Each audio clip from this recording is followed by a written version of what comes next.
29th day of February 2024. Usually, February ends on the 28th.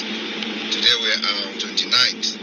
And so keep your finger crossed and join me on the space this evening as I will be shedding some light on the Biafra coin.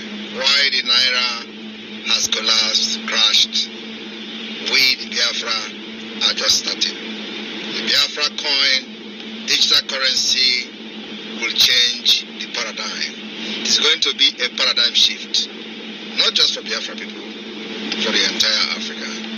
And those who will also partake in this new innovation that Biafra are bringing in the financial industry. See you in the evening. My enemy will be shedding tears as my lips are shining. All right, wonderful people, welcome back to this wonderful channel where we'll bring you back-to-back updates and information as to the hot. In case you have not joined our social media handle, kindly go ahead and subscribe, like, comment, share, and also remember to on your notification button so that whenever our news drop, you go be the first. We'll collect them. Let's go down to the news proper. As the hot, you don't hear that talk of Mazi Simon Ekpa, the Prime Minister of the Biafra Republic government in exile. One Joko himself, what man, when no get fear, man, when no they fear, man, when no they go down. As he be, in don't talk say the intro as Naira the crash. Of course, you know, recently Naira was at the parallel market at about 1,900 and something Naira per dollar. Even though that now it has dropped to 1,600 and something per dollar. If you are going for cash, I think you will get it for that amount. But if you are doing transfer, I think they will be giving you for around 1,500 Naira.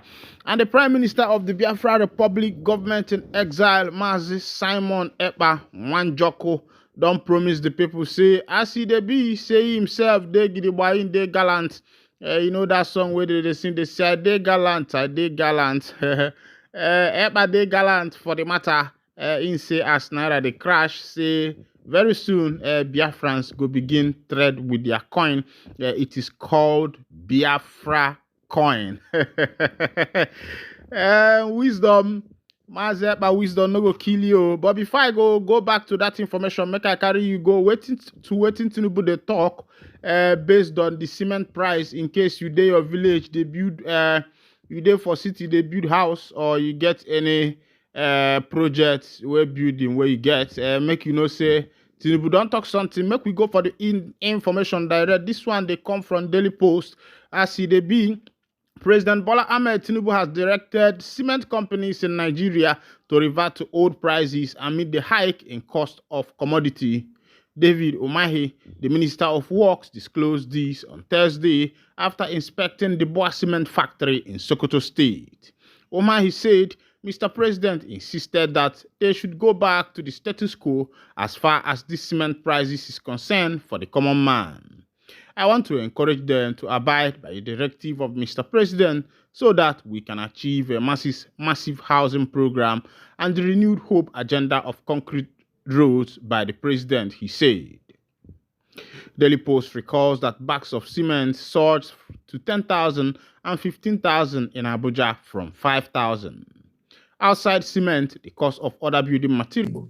But deep down inside you, you know that the Igbo land has been destroyed before Simon Ekpa was born. Rebuild again. And again, the problem did not end. The only thing we are doing today is that God created many people, and fortunately, I happen to be one of those that God created that will end this mess. And that mess is actually ending. And I understand very well that ending this mess is not going to be very easy. It comes with price, which I am paying, which many of you are paying.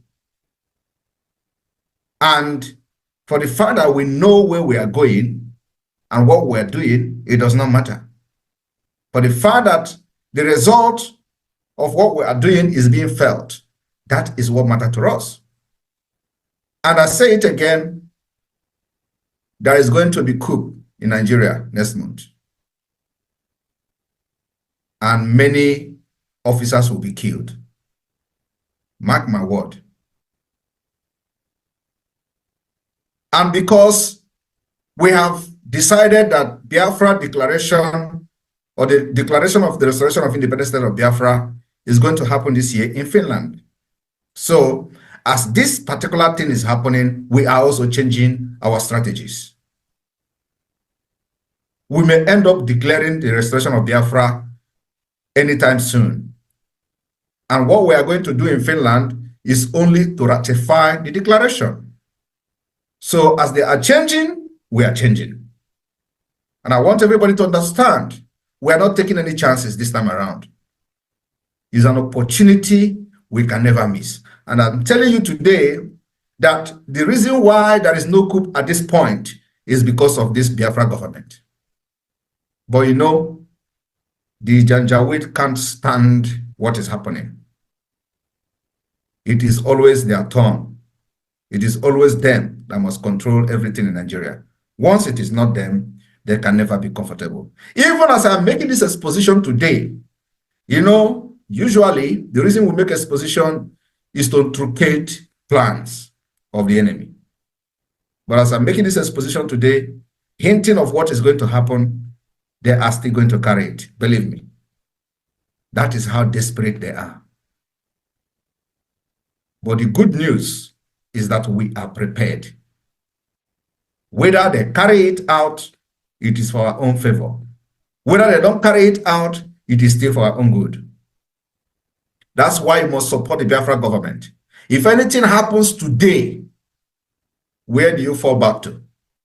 For those of you who think that we are joking, I want everyone to understand, follow what we have done since 2023, since the formation of the Biafra government. The Army, Biafra Liberation Army and Biafra resistance fighters has been able to fight and fought in Olo, Kibwe, Were, defeating Nigeria Army with all their sophisticated armor tank, including the robotic armor tank. All of them were decimated in Olo. And like I said, Mazen Amdekanu told us that Biafra will start from Olo, the liberation of Biafra. It is happening. They thought it is going to be a 1-month war against the Biafra Liberation Army. The plan is that they are going to be fighting until our bullet finishes. I told them, if you are prepared to fight the Biafra Liberation Army for 1 month, Biafra Liberation Army has a bullet for 3 months. And if you want to fight them for 1 year, they have bullet for 2 years. And the war did not even last up to 1 week. Today, nobody, they are not fighting there. They left. But of course, there are, videos flying all over social media, how they have captured a Kototo and all that. You don't win this war by propaganda. We are not bothered about your videos, but the reality on ground is what is going to speak for itself. And the reality is always speaking. So my people, the Biafra redeclaration or declaration of the restoration of independent state of Biafra is scheduled to happen this year in Finland. Like you all know, before that happens, we need to capture as many locations as possible within the Biafra territory. We need to capture barracks. We need to make sure we capture government houses. If we do not capture them, we make sure there is no presence of Nigeria security within Biafra territory. That is our target. For us to achieve this, we need fund. It is not by mouth. We need fund. We have the men. We have the weapons. We need fund to make sure that these weapons is sounding the sound of freedom every day. We have been killed for a very long time. And this is the only time in the history of Biafra, in the history of Nigeria, that we rose up to pick up arms to defend ourselves. This is the first time ever. And we have been able to defend our land. So why are those who are standing by the roadside or by the fence, why are you still standing? You buy this particular propaganda of Simon Ekpa is destroying everything in the Southeast, which is a lie. I was not the one who closed the port. I was not the one who did not bring the international airport to the Southeast. I was not the one who didn't build the road in the Southeast. All these things had also skyrocketed.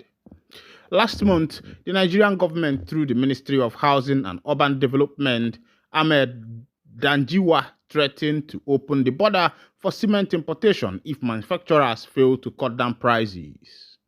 When I don't see it happen, I wonder why that would be a threat to manufacturers. I think that the president should go ahead and open the border for other cement importers so that there will be enough cement in the country. I think through that means the prices of cement can be crashed, because looking at what is happening about cement in Nigeria, you can find out the license for cement production has been monopolized. You see only Bua Cement, Eagle Cement, and Ibeto Cement. They are the most effective producers when it comes to cement in Nigeria. So I think that the government should do the needful by opening the market for importers so that there will be crash in the cement market. I think if there is competition, of course, you know that Nigeria is a capitalist country, and in a capitalist country, government does not have much right when it comes to price control, except the way Tinubu is taking it. But I don't think that the government have full right when it comes to price control in a capital system, because the market is competitive. Everybody is selling for gain. We are not in a communist nation. So I think for the president to help the citizens in order to curb the issue of hunger and skyrocketing of building materials, I think the best thing to do is to open the border for other importers in order to be able to crash down the prices of market. I think where this government is taking Nigeria, they have not gotten to that point. Also, the government should also open border for importation of rice and other things. I think by that way, there will be surplus of food in the nation, and this price increase can be reduced. Meanwhile, let's go to another information. I see the one military warns Igboho against attack on bandits. Nigerian military has signaled its willingness to collaborate with Yoruba activist Sunday Igboho, popularly known as Sunday Igboho, to tackle the menace of banditry in southwest Nigeria. Major General Edward Baba, the spokesman for Defense Media Operation, conveyed this message in a viral video circulating on social media platforms. This followed a statement by Igboho using his supporters to wait for government intervention before stopping the Fulani's menace in Yoruba land. Igboho said, "This is our domain. We should save ourselves from Fulanis. We should put security in all Yoruba land. We did not need to wait for anybody, including the government. If we really mean business, we should not wait for the government, or else Fulani will carry all our lands. We should be united. Which farms do we have again in Yoruba land? Can we go to farm now?" Reacting, Buba emphasized the military's preparedness to work alongside Igboho in effort to flush out bandits terrorizing communities in forests and along highways across the region. However, he cautioned that any unilateral action taken by Igboho without the involvement of military forces and other security agencies will be deemed unconstitutional. If you watch, I don't need a soothsayer to tell you that part of the things that is contributing to the hunger in this nation is because the states that are known for farming in this nation has been disorganized. The banditry issue, the Fulani menace, has disorganized planting of farm, keeping of farm in Benue State. Of course, I don't need to remind you that Benue State is the food basket of the nation. And look at what has happened to the food basket of the nation. The Fulanis has taken almost 99% of Benue State, and farmers are highly afraid, if I should use that word, to go into their farms. And I say, where are we going to? Of course, you know that some people are benefiting from the issue of insecurity that is going on in this nation. Some of these Fulanis you are seeing they are not even doing this thing because they know what they are doing or they knew that they are pursuing a particular agenda. I believe that these people are being sponsored by some of the elites who understand what they are looking out for. These people are sponsored by the elites because you can't tell me that a common Fulani man will be able to wake up one day and purchase arm. And these young people, these young Fulanis, don't even know that their brothers are using them in order to perpetrate their evil act. Some of them are fighting for gold mine, maybe gold, iron ore, lithium, Californian, all these things. Somehow, if they are discovered in a place, you see these evil politicians, this cabal, plotting together, making sure that they eliminate everybody that is around there in order to be able to take over that particular position without looking at what is going to be the cost effect, what is going to be the after effect of taking this particular action. And you find out that some of these people don't look into the after effect. All they do is that they just take their actions without considering what is going to happen, what is going to be the cost of the action we are taking. And that is why Nigeria has gone this far. I think all over Nigeria, go to Enugu State, go to Benue State, go to Anam and the rest of them. These are places that are known for farming. Go to, what is name? Ebema or Haji. You find out that there is no peace in all of these places. And my question is, how are these farmers going to manage to be able to continue with their farming? Ebonyi State is nothing to write home about. These are people that at least by the end of the year, you'll be able to get some few bags of rice from them, Benue State and the rest of them. According to the information we're having as we are doing our correspondency, we find out that one local government in Benue State is capable of feeding the whole Nigeria. I know it will be a surprise to you, but in a country where you have an inconsiderate government, a government that is bent on personal aggrandizement, you find that, and when you have a government that lacks vision, you find that they will not be able to look at some of these aspects of the citizen's life. What they will be looking at is where they will pack the money and go. My brother, pack and go. Now so snake take swallow money, now so monkey take carry money. And the better edu, where we say they drag her case, the government no tell us the final issue. EFCC no tell us how the matter take end, whether she take the money or she no take the money. And that will take me to Fela Anekola Kpokuti's song. He say, they say money no loss. Meanwhile, money loss. They carry police. They come back, say again money no loss. Then see they shall say money loss. You know as it be. If you carry the money too much, EFCC go invite you, make you go pay your tithe. If you pay your tithe, chairman collects and the other people collect. Now be say case don't close because we know they hear the end of the matter. If to say the matter get end, we for the hear them. The one where they recovered during the time of Buhari, and now we can't know say Nigeria no get register of their national asset where them get. That one off me as I hear them. You don't shall bad condition where we say there for the obodo. Meanwhile, greediness and lack of contentment now in the cause all these things. Because the money where we say there for Nigeria, if to say the government where we get, they put on well. By now, all of us go to jolly. But now the government, now then be the men Yahoo boys, now then they deceive the people. Make I wind down the curtain here, and if this is your first time of joining us on this wonderful channel, kindly go again and subscribe, like, comment, share, and also remember to on your notification button so that whenever our news go to drop, you go be the first. We'll collect them. Thank you for listening. God bless you, mama.